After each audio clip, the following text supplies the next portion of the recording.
Waste, the place for mastering in Nashville, Tennessee. And I've been in the mastering game my whole career, which is now approaching 25 years. And I've been in Nashville for 4 years. And before that, I spent a lot of time in most of my career in New York City. And I worked for Polygram Records, and I worked for Sterling Sound, and I worked for Sony Studios before coming back to the middle of the United States to be closer to family. So yeah, so that's where I am today. I've been a Sequoia user since 2001, I believe, early adopter in the mastering game, and I've been using digital workstations since 1990. So it's a part. It's the main part of how I work and what I do, and it's an important integration into the place for mastering here. So cool. Can you elaborate on how you've changed Sequoia around to fit your actual work style and your workflow? Yeah, well, I think, for me, it's funny. The whole idea of why I got into Sequoia had to do with Sonics. Originally, I got tired of all the hardware-based systems because they had a sound. They had a signature. And I kind of felt like after 10 years of working with workstations and after, 18 years of digital audio, we should get to the point where we go on digitally, come off digitally, it doesn't change at all. And when I first heard the Sequoia, that was the thing that sold me on it, is it was sonically neutral. And so to this day, that is why I don't consider any of the platforms, because I don't know any of the others that do that. Right. I also like the fact that it's host-based, because I like to control the hardware. We build all our own computers here. We do our own hot rodding, and I like that. We like to have that control. Absolutely. So that's an important part of it too. I think the first Sequoia system that I used was when I was working at Sony Studios in New York, and we wound up installing in the end about 7 systems there in our mastering department. And one of the things that early on in part of it was the sonic thing, that it sounded really, really good. It was really transparent, but was that crossfade window, because all of our folks had been used to editing, with a Sonic Solutions crossfade window, and that one was pretty good too. And again, nothing else. There were other editors, but they had very, what would you call, rudimentary kind of ways to do crossfades. And when everybody saw that crossfade window, they're like, "Oh, this is," because editing had become such a huge part of record production at that point. It wasn't just about stringing songs together. I mean, there's a lot of extensive editing, and we had a classical department there, and they would edit, classical pieces, and the editing could get quite extensive. So it was really an exciting thing at that time, and again, another essential part of what separates Sequoia from Samplitude, and there are 2 different programs that do different things, but if you have to have that crossfade function, it's really superior in Sequoia. Absolutely. Yeah, absolutely. Yeah. That's cool. And at first, when I first started using this, of course, it was strictly an audio editor, and that was a great thing. And I had been a Sonic user for 10 years, so the first thing I noticed about the Sequoia was the source destination edit model was available, and so that made it a very easy transition as far as the editing chores of my mastering, and then once we got past that, once you realized how you could edit other ways with Sequoia, I did wind up dropping that and don't use that as much. Although even to this day, I still do some source destination edits for simple things, simple inserts, kind of thing, versions or whatnot. I was going to ask, do you use the source destination for, say, swapping out a chorus with a vocal plus 100 or plus 1 dB kind of thing? Or even like we'll do a record, we'll work on a record, and then the producer or artist will say, "We love everything except that, we didn't give you a drums up for this one song, and from the out chorus to the end, we want the drums up." So that's a perfect example where I'll have a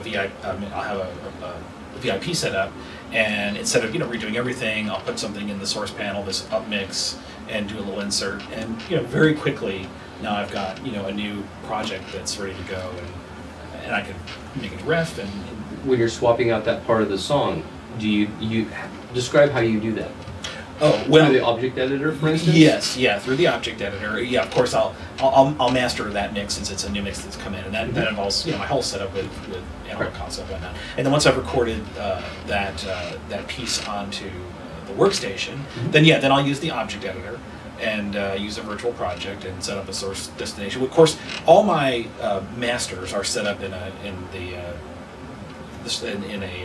virtual project. Yes. And so at that point, there's done to a certain extent, I guess you'd say at that point. But of course, they're alterable, and that's the beauty of it. That's what makes it, you know, so quick and easy to do these changeovers. And so yeah, then we'll just, you know, take the new mix and with the editor, you know, choose a different file. So yeah, just choose a different file. You know, and what sometimes really I've gotten the habit of doing too is doing what do we call it, like where, you know, we'll set up. I don't have the VIP open here, but so I don't have, again, this is not an example of doing this, but I'll have a project open, and rather than have all the sound files, you know, one pane like this, I'll checkerboard them. And that's an organizational thing I can do where the ones, let's say in channel in this track two are maybe alternates. You know, and so I'll go through and either delete the ones that are in track 1 that we're not going to use anymore, or mute them.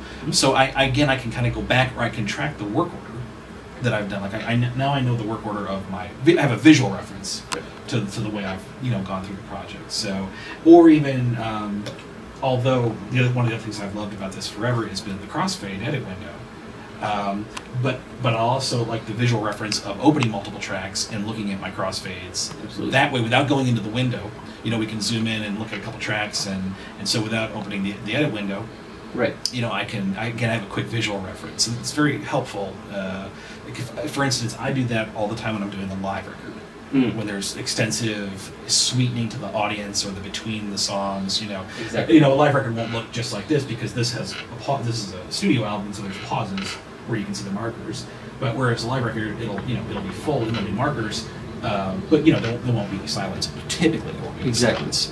You know, occasionally depends on the record and what the producer wants. You know, exactly.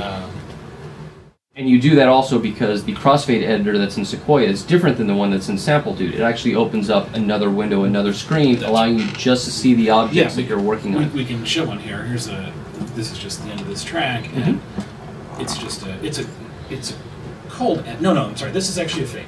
This is actually a faded ending. But if we go into the window, the edit window, and we'll go back and just look at the one fade. You know, then we can see we have a lot of manipulation. Or I'm actually not going to change this because this one's done. Yes, please don't. but we can go in and change the shape of the fade, change the length of the fade, change the position of the fade, all from this window. Audition from this window, change the gain. Even though we've entered into this other window, there's so much work we can still do from the window in this kind of audition mode. And then once we've got it, we hit OK and save. And of course, it's all undoable. Of course, you know, non-destructive. If we decided we didn't like it, you know. But I like the flexibility of that. And then that's a simple fade. I don't know if I have a crossfade on this album. Maybe up here. And this is just a straightforward crossfade. It's just a different intro. But here too, you know, we have a lot of flexibility for moving around. You know, one of the things I love about this edit window is how you can lock fades, unlock fades, move files together, move them separately.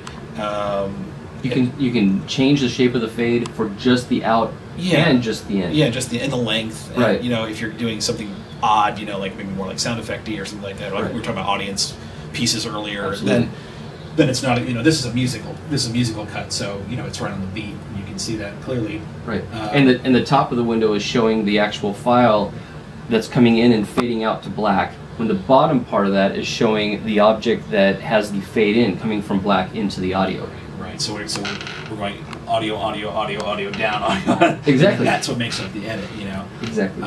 But it's a terrific way to work, and I mean that's the thing, of course, about workstations that we can't live without now is this visual tool. It does come down to listening to it, of course, and you know we still have to listen to everything. You can't just do it with the wave, but the waveform. But it's very helpful. Yes, it is. It's very, very helpful. And again, I find that this window in Sequoia is sophisticated and different from most of the workstations that are presently out there. You know, absolutely. You know, so it's another thing. Like I don't think I could work the way I do without this function.